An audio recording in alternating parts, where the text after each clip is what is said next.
Have you guys ever been a fan of a franchise that might have gone on a little too long? And you know, the longer it goes on, the more complicated and convoluted it gets. And with each installment, there's a clear decline in quality.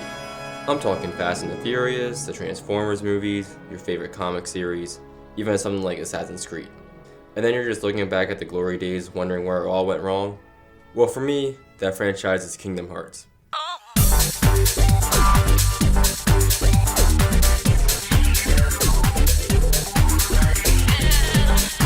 Kingdom Hearts, Chain of Memories, and Kingdom Hearts 2 is the peak of Kingdom Hearts. I tweeted a while back on Twitter that it's the real Kingdom Hearts trilogy, and honestly if the series ended there, I wouldn't have been mad. For me, the series fell off at Dream Drop distance. Once you introduce stuff like time travel and clones and whatever, 10 years after a series has already been out, then I check out. I'm sorry, I'm just not for it. And don't even get me started on Kingdom Hearts 3 and all the mobile games and Point 2, Birth by Sleep, a Fragment, whatever. So today, since I prefer to talk about things I like on this channel, we're taking it back to 2002 where the series all began. My personal favorite, in terms of story, when it was all just about a boy trying to leave his island and explore the world.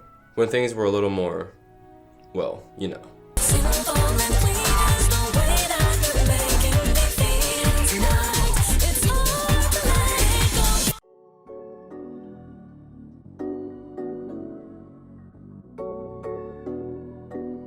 So I'm an aspiring screenwriter, and this is a saying I see a lot, and it's something I think is important. When we're not trying to keep track of all the lore and who's who, and the terminology, whether nobodies have hearts or not, how there are 5 different versions of the same person, why Mickey is shirtless in the first game, and whatever, we're able to get to know our characters, what makes them tick, and so on. And while I'm not saying these characters are extremely complex or anything, they're a hell of a lot more complex here than they are throughout the rest of the series. So let's talk about it. So Sora gets a lot of flack for being kinda dumb, really naive, and just clueless all the time. And yeah, that's all accurate, but in the first game it works. He's a 14-year-old kid who's never left his island. Obviously, he's not gonna know shit about much. And his whole thing is that he wants to go and see what's out there with his 2 friends, Riku and Kairi. But you know, everything goes wrong the night before when the Heartless attack, and the 3 are separated. Which leads to Sora getting the Keyblade, finding Donald and Goofy, and they go on their quest to find their friends. And so, throughout his adventure, he goes to new worlds and saves them from the Heartless.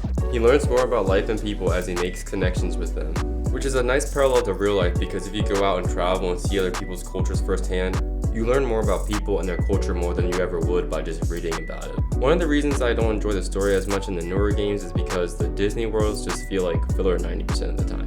It's like they realize they had this formula and they're just like, well, we can't change it now.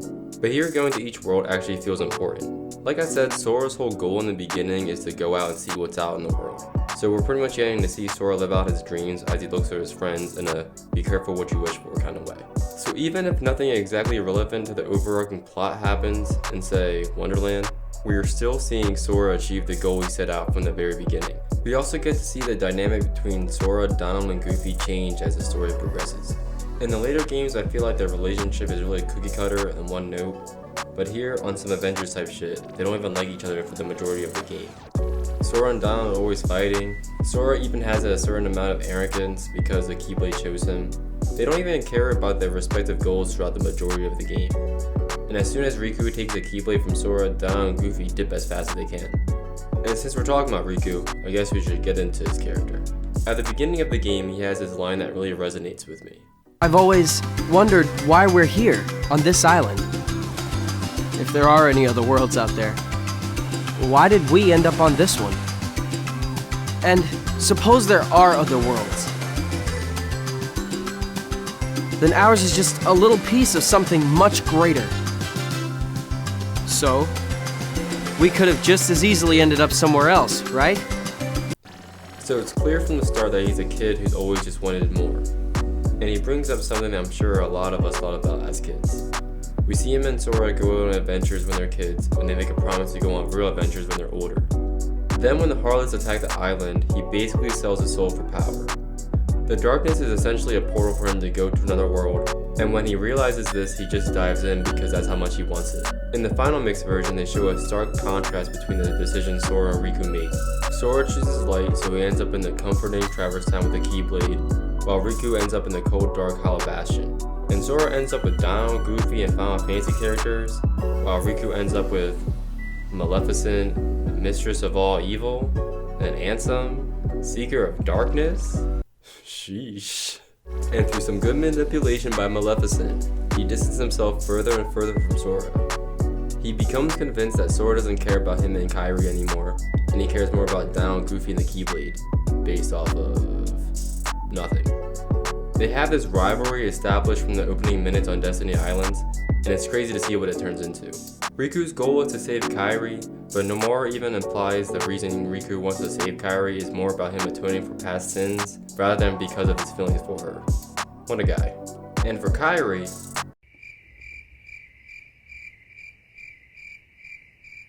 yeah, she doesn't really have a lot to do here.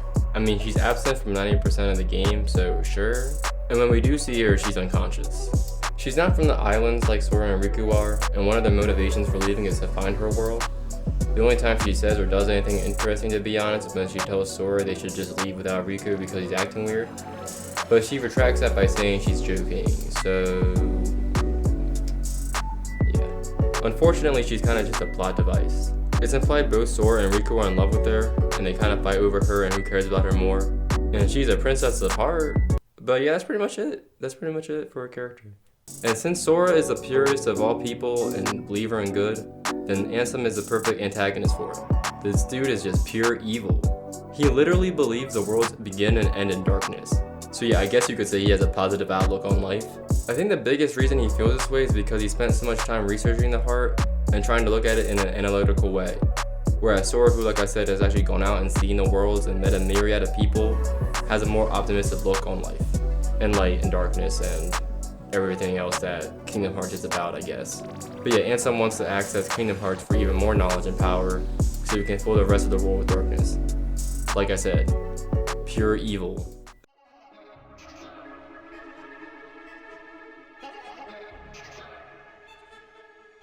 So I already praised the simple plot because it allows us to get more of our characters, for the most part. But it's also nice because it's easy to follow. Literally at its core is about 3 friends who get separated and now you gotta go out and find them and bring them back together. It really does feel like a Final Fantasy game with some added Disney charm and accessibility. There's this inherent sense of wonder of going out on an adventure for the first time. Everything's so new to Sora and to you as the player, so you put yourself into Sora's shoes when there are moments like him geeking out over flying. Whereas in the later games, it's kind of just like, damn, we go into Atlantica again? But yeah, you're just going to different worlds, trying to steal a keyhole and restore light back into the world. Granted, there's still depth to it. It's not like there's nothing to dissect or analyze or think about. There's some terminology and lore built in that comes mostly from the Ansem reports. And there's some plot twists here and there, like when we find out Maleficent isn't the real villain, for example. But overall, it's just a lot easier to digest than probably all the games since. And while something relevant doesn't happen in most Disney worlds, the Disney villains are still tied directly to the overarching story. And Monstro sets up some good conflict between Sora and Riku, and Neverland is honestly what sets the stage for the final act of the game. And we also just get to see Sora, Donald, and Goofy's relationship evolve throughout the game. They can't stand each other when they get to Deep Jungle, but they come around to liking each other as the game progresses. And after Riku takes the Keyblade from Sora and attacks him, Donald and Goofy have a change of heart and show their loyalty to him. And because of this, when you're playing through the game, it feels like what's happening is important. In most of the games after Kingdom Hearts 1, you're pretty much just playing through filler and then you get to the last act and that's where all the story happens. Especially Kingdom Hearts 3, which just tries to jam all the story into like the last 2 to 3 hours and it feels rushed because of it. But I digress.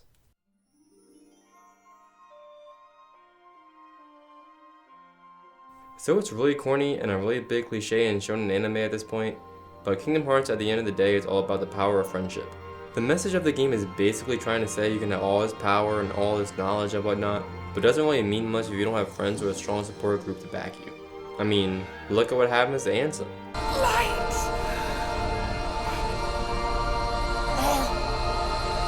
But why?